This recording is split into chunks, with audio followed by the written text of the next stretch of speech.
Assalamualaikum warahmatullahi wabarakatuh. Salam sejahtera untuk kita semua. Hai, apa kabar? Semoga kita semua dalam keadaan sehat walafiat. Amin.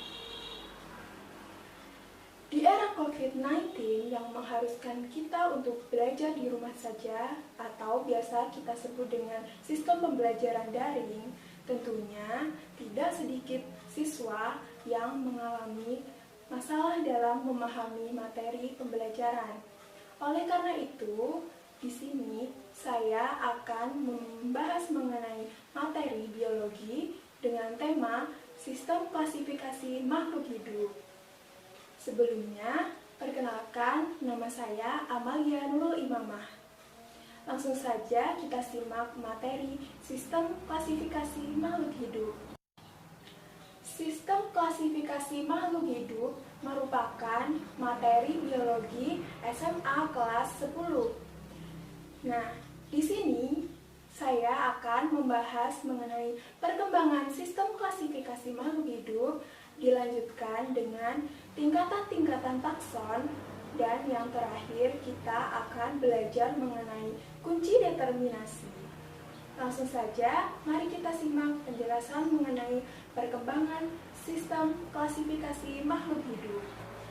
Nah, adik-adik, ada yang tahu nggak perkembangan sistem klasifikasi makhluk hidup itu ada berapa? Mari kita simak video kali ini. Perkembangan sistem klasifikasi itu dibagi menjadi 3. Yang pertama, klasifikasi sistem Aristoteles atau buatan. Yang kedua, klasifikasi sistem alami, dan yang ketiga, klasifikasi sistem filogenetik. Yang pertama, klasifikasi sistem Aristoteles atau buatan. Sistem ini menggunakan struktur morfologi, anatomi, maupun fisiologi, terutama alat reproduksi dan habitat dari makhluk hidup yang akan diamati sebagai dasar pengklasifikasiannya. Contohnya, oleh Theophratus dalam bukunya yang berjudul Historia Plantarum, beliau menggolongkan tumbuhan berdasarkan perawakannya atau habitusnya, yakni meliputi pohon, semak, perdu, dan gulma. Yang kedua, klasifikasi sistem alami. Sistem ini menghendaki terbentuknya kelompok-kelompok takson secara alami. Artinya, anggota-anggota yang membentuk unit takson terjadi secara alamiah atau sewajarnya, seperti yang dikehendaki oleh alam. Contohnya, berdasarkan cara gerak suatu hewan, yang mana dibagi menjadi hewan berkaki, hewan bersayap, dan hewan bersirip. Adapun pada tumbuhan dibedakan menjadi 2 kelompok tumbuhan berbiji, yakni tumbuhan berbiji berkeping 1 atau monokotil dan tumbuhan berbiji berkeping 2 atau dikotil. Yang ketiga adalah klasifikasi sistem filogenetik. Sistem ini disusun berdasarkan jauh dekatnya kekerabatan antara takson yang satu dengan yang lainnya. Selain mencerminkan perbedaan sifat morfologi, anatomi, dan fisiologinya, sistem ini juga menjelaskan bahwa semua makhluk hidup memiliki persamaan molekul dan biokimia, tetapi berbeda dalam bentuk, luar, tingkah laku yang dapat diamati, dan pewarisan keturunan. Contoh dari sistem klasifikasi filogenetik adalah klasifikasi yang dilakukan oleh R.H. Whittaker yang dikenal dengan sistem 5 kingdom. R.H. Whittaker membagi seluruh makhluk hidup dalam 5 kingdom. Yang pertama adalah kingdom Monera, yang kedua kingdom Protista, yang ketiga kingdom Fungi atau jamur, yang keempat kingdom Plantae, dan yang kelima adalah kingdom Animalia. Selanjutnya, kita akan membahas mengenai tingkatan takson dari yang tertinggi ke terendah. Yang pertama, yang paling tinggi adalah kingdom, dan dilanjutkan dengan divisio atau filum. Yang ketiga, kelas, dilanjutkan dengan ordo, kemudian family, genus, dan yang terakhir atau paling rendah adalah spesies. Mari kita lihat contoh klasifikasi suatu makhluk hidup. Di sini saya mengambil contoh tumbuhan jarak. Jarak masuk dalam kingdom plante karena jarak merupakan tumbuhan. Kemudian masuk dalam divisi spermatophyta atau tumbuhan berbiji. Kemudian masuk kelas Dicotyledone atau tumbuhan berkeping dua. Masuk dalam ordo Euphorbiales, dilanjutkan dengan famili Euphorbiaceae atau getah-getahan. Dan masuk dalam genus Ricinus, dan spesiesnya adalah Ricinus communis atau dalam bahasa Indonesianya adalah tanaman jarak. Selanjutnya, kita akan membahas mengenai kunci determinasi. Kunci determinasi merupakan cara atau langkah untuk mengenali organisme dan mengelompokkannya pada takson makhluk hidup. Kunci determinasi adalah uraian keterangan tentang ciri-ciri makhluk hidup yang disusun berurutan mulai dari ciri yang paling umum sampai ke ciri yang paling khusus untuk menemukan suatu jenis makhluk hidup. Kunci determinasi yang paling sederhana adalah kunci dikotom. Kunci dikotom berisi keterangan yang disusun berpasangan dan menunjukkan ciri yang berlawanan. Ada yang tahu nggak bagaimana sih cara menggunakan kunci determinasi?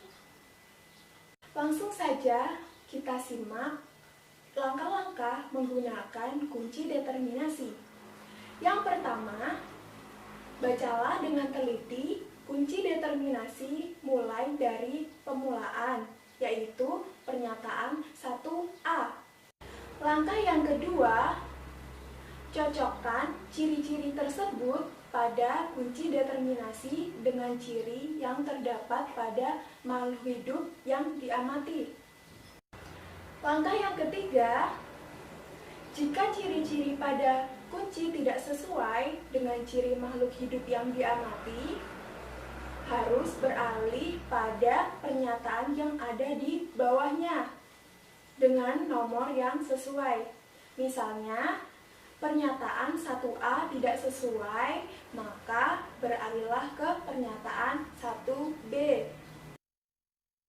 Langkah selanjutnya, apabila ciri-ciri yang terdapat pada kunci determinasi sesuai dengan ciri yang dimiliki organisme yang diamati, catatlah nomornya.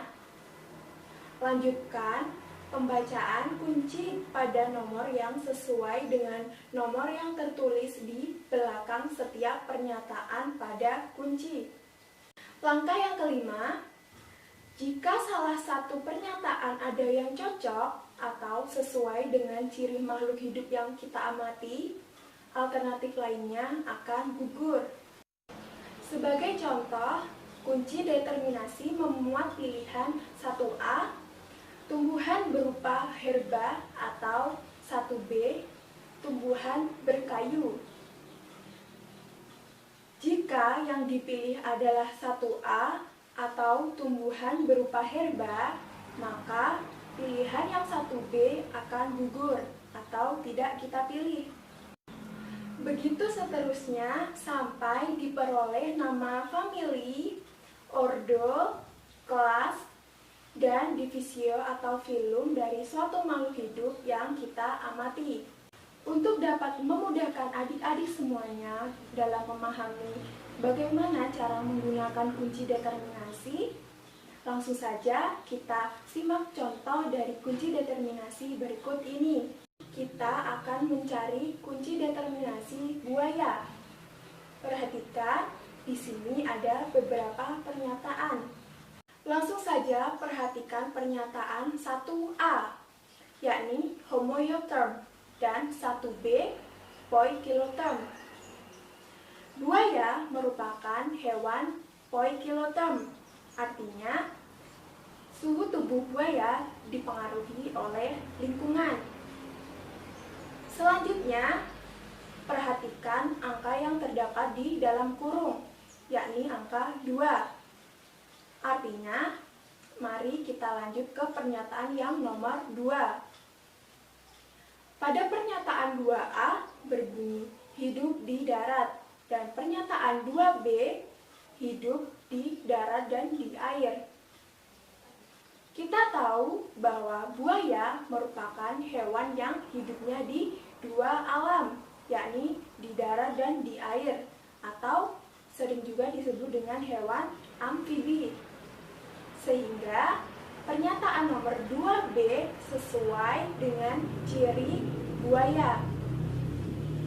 Selanjutnya, perhatikan angka yang terdapat di dalam kurung, yakni angka 4. Artinya, langsung kita lanjut ke pernyataan yang nomor 4.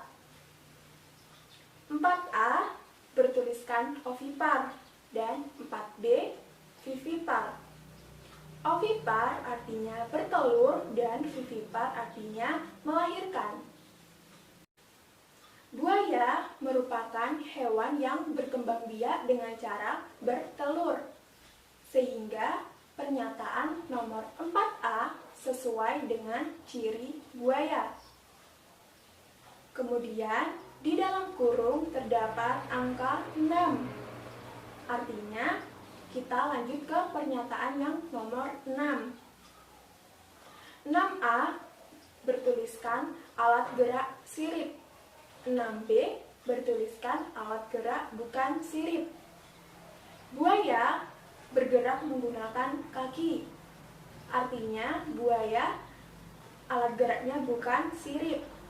Sehingga pernyataan yang nomor 6B sesuai dengan ciri dari buaya. Kemudian di dalam kurung terdapat angka 7. Artinya kita lanjut ke pernyataan yang nomor 7. 7A, jantung beruang 3. 7B, jantung 4 ruang. Buaya merupakan hewan yang jantungnya 4 ruang. Sehingga pernyataan yang 7B sesuai dengan ciri buaya. Kemudian perhatikan dalam kurung ada angka 8. Artinya kita lanjut ke pernyataan yang nomor 8. 8A berbunyi memiliki foramen dan 8B tidak memiliki foramen. Buaya merupakan hewan yang memiliki foramen, sehingga pernyataan 8A sesuai dengan ciri yang dimiliki oleh buaya. Kemudian perhatikan tulisan di dalam kurung, yakni ada tulisan Crocodylus porosus. Crocodylus porosus merupakan nama ilmiah dari buaya. Nah, itu tadi adalah langkah-langkah dalam menggunakan kunci determinasi sampai kita menemukan nama spesies dari buaya. Oleh karena itu, dapat dituliskan kunci dikotomis dari buaya adalah 1B, 2B, 4A, 6B, 7B, dan 8A. Itu tadi adalah penjelasan beberapa materi yang terdapat dalam tema klasifikasi makhluk hidup. Kita tadi sudah belajar mengenai perkembangan sistem klasifikasi, kemudian tingkatan takson, dan yang terakhir mengenai kunci determinasi. Terima kasih, semoga Penjelasan kakak dapat membantu adik-adik semuanya dalam memahami materi tentang klasifikasi makhluk hidup. Sampai jumpa di video selanjutnya. Wassalamualaikum warahmatullahi wabarakatuh.